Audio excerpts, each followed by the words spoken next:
Dan para akhwat saya nasihati ya, awas nih yang belum menikah, jangan dengarkan rayuan-rayuan gombal para lelaki. Aku mencintaimu, jangan dengar saya. Katakan padanya, buktikan cintamu dengan menuliskan namaku di buku nikah kita. Catat. Itu punya BPKB. Apa itu BPKB? Buku pernikahan kita berdua.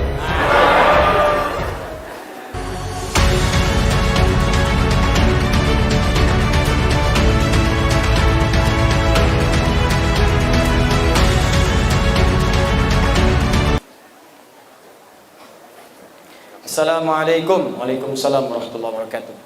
Boleh enggak Ustadz ketika sujud kita membaca doa apa yang kita inginkan, terutama pada saat sujud terakhir? Boleh. Apa dalilnya? An Ibnu Abbas radhiyallahu taala anhuma qala Rasulullah sallallahu alaihi wasallam, perhatikan, innama aqrabul abdi min rabbih wa huwa sajidun fa aktsirud du'a. Keadaan terdekat antara seorang hamba dengan Tuhannya adalah saat sujud, maka perbanyak doa saat sujud. Apalagi dalil Qur'annya? Quran surah ke-48 ayat ke-29. Muhammadur Rasulullah walladzina ma'ahu asyidda'u 'alal kuffar ruhama'u bainahum tarahum ruk'an sujada yabtaghuna fadlan minallahi wa ridwana. Umat Muhammad itu adalah umat Rasulullah yang penyayang dengan sesama, yang keras terhadap penyimpangan. Engkau akan saksikan umat Nabi Muhammad itu senang sholat. Jadi kalau ada mengaku umat Nabi Muhammad tak mau sholat, dipertanyakan dia umat Nabi Muhammad atau bukan. Tarahum ruk'a sujada, engkau lihat dalam ruku dan sujudnya, yabtaghuna fadlan minallahi wa ridwana. Dalam sujudnya dia banyak berdoa kepada Allah, minta keutamaan hidup dan ridha Allah Subhanahu wa taala.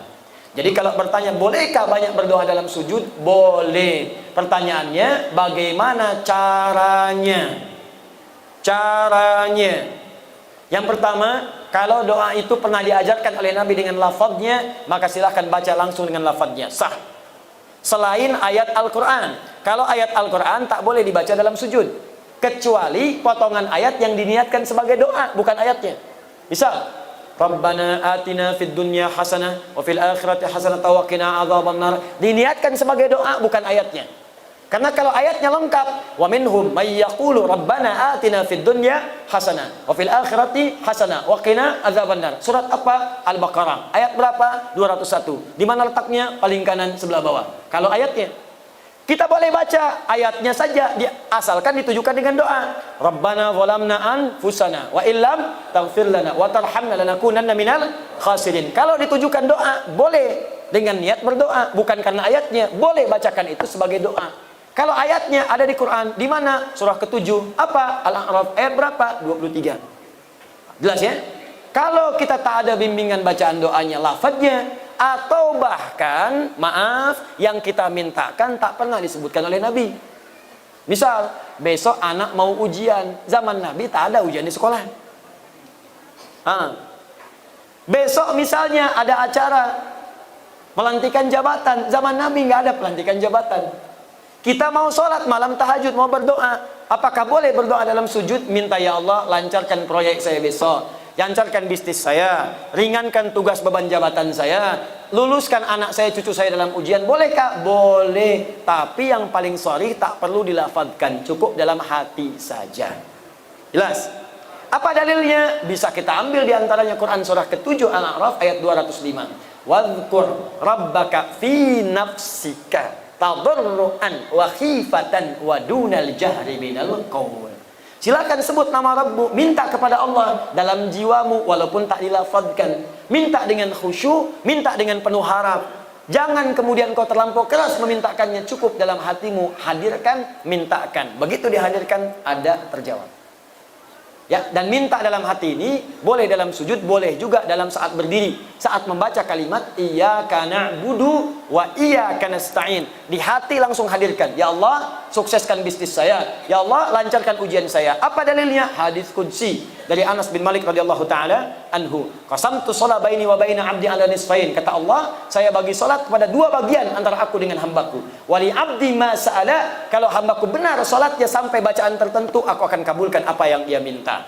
Sampai pada kalimat wa idza qala al-'abdu iyyaka na'budu wa iyyaka nasta'in, Kalau seorang hamba dalam sholatnya berkata, iyyaka na'budu wa iyyaka nasta'in, qala Allah azza wa jalla, langsung dijawab oleh Allah, hadza baini wa baina abdi. Ini perjanjian, komitmen antara aku dengan hambaku. Wali abdi, kalau hambaku benar sholatnya sampai bacaan tadi, iyyaka na'budu wa iyyaka nasta'in, qala Allah azza wa jalla. Lihat jawaban Allah, wali abdi ma sa'ala. Apapun sekarang yang dia minta, aku akan kabulkan. Tapi tak perlu dilafazkan, dalam hati aja minta. Kalau benar, dikabulkan oleh Allah. Jelas di sini? Wallahu taala a'lam bis-shawab. Ustaz, saya seorang mahasiswa semester awal dan pengamat menikah muda. Doakan saya agar dimudahkan dan segera bertemu dengan jodoh saya. Masya Allah. Kalau ingin bertemu jodoh, jangan selalu jadi pengamat. Nah, ini pengamat menikah muda tapi tak dapat jodoh. Cara mendapat jodoh itu bukan mengamati, tapi berikhtiar untuk mendapatkannya. Ya, kenali, ta'aruf, cari sesuai dengan ukuran Nabi. Tak kenal maka ta'aruf, bukan tak sayang. Tidak semua kenal itu mesti sayang. Bapak kenal dengan istri tetangga kan tidak harus sayang. Tak kenal maka ta'aruf, tak tahu maka berkenalan. Cara ta'aruf yang baik untuk mencari jodoh banyak dari Nabi. Tunkahul mar'atu li arba'in. Kalau ingin cari jodoh perempuan itu lihat pada 4 halnya. Perempuan ke laki-laki juga demikian, lihat 4 halnya. Pertama, li jamaliha, jamaliha. Ingat, bukan jamil, bukan jamilah, jamal. Kalau jamil ganteng, lihat gantengnya. Kalau jamilah cantik, lihat cantiknya. Jamil ganteng, Saiful ganteng, Saiful jamil. Jamilah cantik, Mulan cantik, Mulan jamilah. Tapi kalau jamalah itu adalah penampakan keindahan yang terpampang pada warasnya, pada parasnya. Di bagaimana kalau ditatap jadi senang? Kata orang cantik itu relatif, jelek itu mutlak. Tapi ada orang yang wajah biasa, tapi kalau ditatap indah, enak, suaranya merdu. Memang parasnya 100%, tapi cerewetnya 1000%. Nah enak juga. Coba Sayyidah Khadijah, istri Nabi, dengan Sayyidah Zainab binti Jahsy, cantik mana di antara itu? Bagus. Kalau tahu saya akan tanya, sudah pernah lihat? Kata orang, cantik paras itu Sayyidah Zainab. Mata kalau melihat tak berkedip, wajah tak berpaling. Tapi yang disebut dalam mimpi Nabi Sayyidah Khadijah. Lihat Al-Bukhari, Kitab Bad'ul Wahyi, nomor hadis yang ke-4 sampai 5, dari kanan sebelah bawah sampai kiri atas. Nabi pernah turun dari Gua Hira, belum ada wahyu setelah periode Iqra. Di tengah jalan siang-siang tiba-tiba ada suara, Muhammad, Muhammad, Muhammad. Tengok kanan kiri kosong, depan belakang tak ada orang. Tengok atas ada sosok seperti duduk bainas sama'i wal ardi memanggil Muhammad, Muhammad. Bapaklah keluar dari dangung-dangung ini. Siang-siang kosong tak ada orang. Begitu keluar, tak ada orang, kanan kiri kosong, depan belakang kosong. Tiba-tiba ada panggilan. Nengok atas jubah putih rambut gondrong. Jubah putih rambut gondrong sambil begini, Pak. Kira-kira apa yang dilakukan? Kata Nabi, faru'ibtu minhu, saya pergi meninggalkan tempat itu dengan cepat dengan keadaan takut. Tapi yang dahsyat, datang pulang sampai rumah bertemu dengan Sayyidah Khadijah. Begitu dibuka melihat wajah Sayyidah Khadijah, hilang setengah ketakutannya.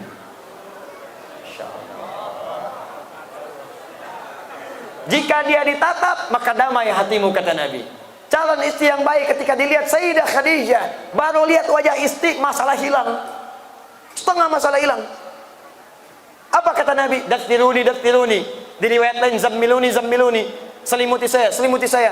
Saya khawatir. Dibawa, digandeng, masuk ke kamar, diselimuti. Keluar kalimat yang indah. Zaujil karim, makna. Sayang, engkau itu orang baik. Engkau menyambung silaturahim. Engkau senang memberi. Engkau orang baik dalam kehidupan. Engkau tak punya musuh. Tanamkan dalam jiwamu yang paling dalam. Aku akan bersamamu dalam suka dan duka. Seketika hilang masalahnya. Turun malaikat yang tadi membawa surah Al-Mudaththir, surah ke-74. Ya ayyuhal mudaththir, qum fa'anzir. Itu asbabun nuzulnya tadi. Jadi sekarang bagaimana caranya? Masya Allah, Bu, pulang ke rumah, pastikan suami lihat ibu, hilang masalah. Pulang dari kantor, pulang dari pasar, ada masalah di pasar, nyampe rumah, assalamualaikum, waalaikumsalam, dengan suara istri, alhamdulillah tenang. Begitu dibuka, tambah masalah. Nah, ini pertama lah. Ya. Kedua, nasabiyah, lihat dari mana dia berasal supaya tidak menimbulkan fitnah.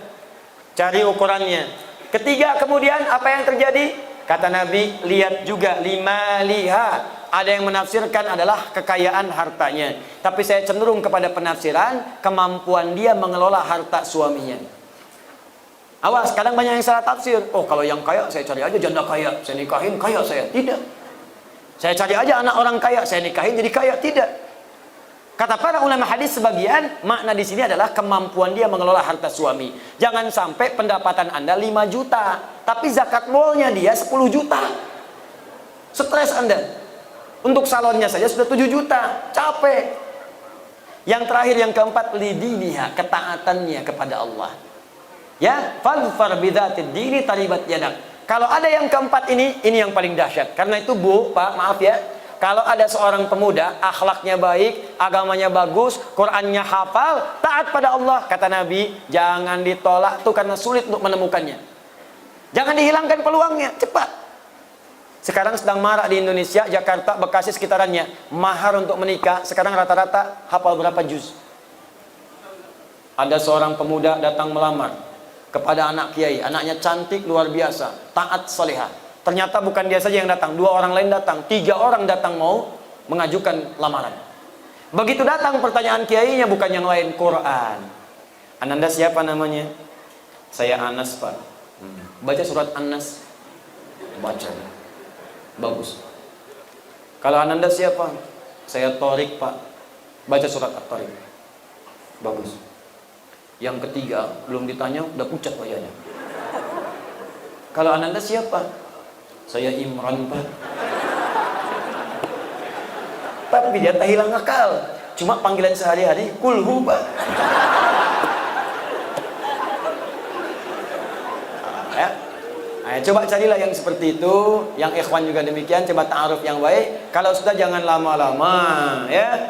Lamar dengan baik, doa malamnya istikharah, nampak dia besoknya lamar. Doakan, sentuhlah ia tepat di hatinya, maka ia akan jadi milik untuk selamanya. Bikin status. Udah datang. Dan para akhwat saya nasihati ya, awas nih yang belum menikah, jangan dengarkan rayuan-rayuan gombal para lelaki. Aku mencintaimu. Jangan dipercaya. Katakan padanya, buktikan cintamu dengan menuliskan namaku di buku nikah kita. Catat. Itu. Punya BPKB. Apa itu BPKB? Buku pernikahan kita berdua. Masya Allah. Kenapa nyampe sana ini? Dah, 3 menit lagi saya jawab. Bismillahirrahmanirrahim. Ustadz, bagaimana caranya kita berdoa kepada Allah supaya hati kita tenang? Hati kita terang. Caranya yang berdoa. Minta kepada Allah supaya diterangkan hati. Bagaimana caranya? Yuk kita mulai beberapa bagian dari Al-Quran. Pertama, tingkatkan zikir kepada Allah. Apa itu zikir? Zikir itu amalan yang punya pengaruh kepada hati. Selain tenang, nanti Allah akan turunkan cahaya. Apa dalilnya? Quran surah ke-13 ayat 28. Ala bi dzikrillahi tatmainnul qulub. Apa amalannya? Pertama, salat. Karena itu salat disebut dengan zikir. Apa dalilnya? Quran surah ke-20 ayat ke-14. Innani anallahu la ilaha illa ana fa'budni wa aqimis salata lidzikri. Tunaikan salat sebagai zikir kepadaku. Amalan kedua apa? Rajin baca Al-Quran. Rajin. Datang surau, baca Quran. Pulang kamar, baca Quran. Walaupun tak harus panjang-panjang, konsisten bacakan. Maka Allah akan berikan hidayah dan kemuliaan. Apa dalilnya? Quran surah 15 ayat 9. Inna nahnu nazzalna dzikra wa inna lahu lahafidhun. Kami yang telah turunkan Al-Quran sebagai zikir. Jadi baca Quran itu zikir. Amalan ketiga, mulai menghafal walaupun ayat-ayat pendek. Menghafal Quran itu bagian dari zikir.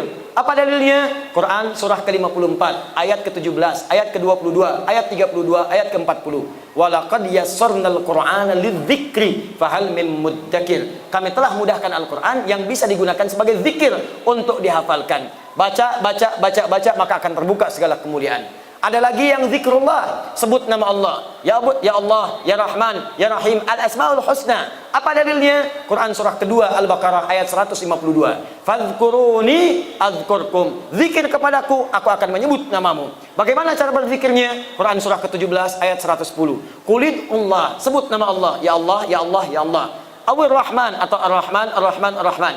Ayyamma tad'u falahul asmaul husna, atau sebutkan nama-nama Allah dari al-asmaul husna. Terakhir, sebut dengan kalimat thayyibah. Subhanallah, alhamdulillah, Allahu akbar. Hadis Muslim dalilnya, nomor hadis 571. Apa dalil Qur'annya? Quran surah keempat ayat 103. Fa idza qadaitumus salata, jika Anda selesai menunaikan salat, fadhkurullaha, cepat berzikir kepada Allah. Ada lagi zikir spesial. Kalau ini bisa dilakukan, maka Allah akan menjaga Anda dari perbuatan maksiat dan dibukakan segala hal-hal yang buruk dalam kehidupan untuk dijauhi. Apa zikirnya?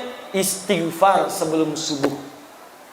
Sebelum tiba subuh, tahajud, tunggu subuh, istighfar. Astaghfirullah, astaghfirullah, astaghfirullah, astaghfirullahalazim alladzi la ilaha illa huwal hayyul qayyum wa natubu ilaih.